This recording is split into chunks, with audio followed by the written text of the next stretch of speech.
ব্রিটেনের Birmingham university লাইব্রেরিতে 1370 বছরের আগের লেখা পবিত্র কোরআন পাওয়া গেছে। রেডিও কার্বন পরীক্ষায় নিশ্চিত করা হয়েছে কোরআনটি লেখার সময় মহানবী হযরত মুহাম্মদ সাল্লাল্লাহু আলাইহি ওয়াসাল্লাম জীবিত ছিলেন। মোয়াজ্জেম হোসেনের ডেস্ক রিপোর্ট।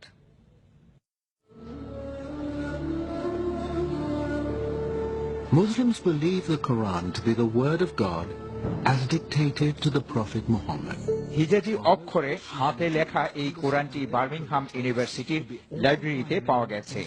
এটি লাইব্রেরির পুরনো গ্রন্থের সেকশনে, যেখানে মধ্যপ্রাচ্য বিষয়ক বিভিন্ন পুরনো গ্রন্থ ও দলিল রক্ষিত ছিল, সেখানে পাওয়া গেছে, যেটি তারা বলেন গত 100 বছরে তাদের কারো নজরে পড়েনি।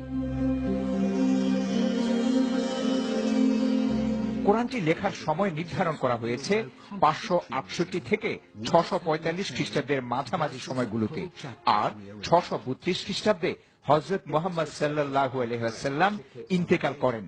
এর অর্থ শেষ নবীর 6 ওহী লেখকের কারো হাতে এই গ্রন্থটি লেখা হতে পারে।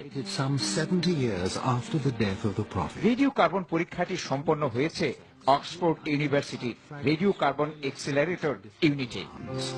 Comparisons between them and the standard Cairo text in use today are startling. এই কোরআন খলিফা উসমান রাদিয়াল্লাহু আনহু এর সময়ে ব্রিটেনে পৌঁছতে পারে বলে ধারণা করছেন বিশেষজ্ঞরা। কোরআনটি লেখার জন্য ব্যবহার করা হয়েছে উটের ঘাড়ের চামড়া, পাথর স্লেট ও খেজুর পাতা। যাচাই করে তারা বলছেন পুরনো এই কোরআনটির সাথে বর্তমানে ব্যবহৃত কোরআনের কোনো পার্থক্য নেই।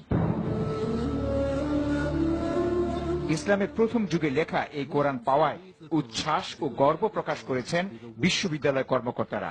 সর্বসাধারণের দেখার জন্য শিগগিরই কোরআনটি নিয়ে একটি প্রদর্শনীর ব্যবস্থা করবেন বলে জানান তারা।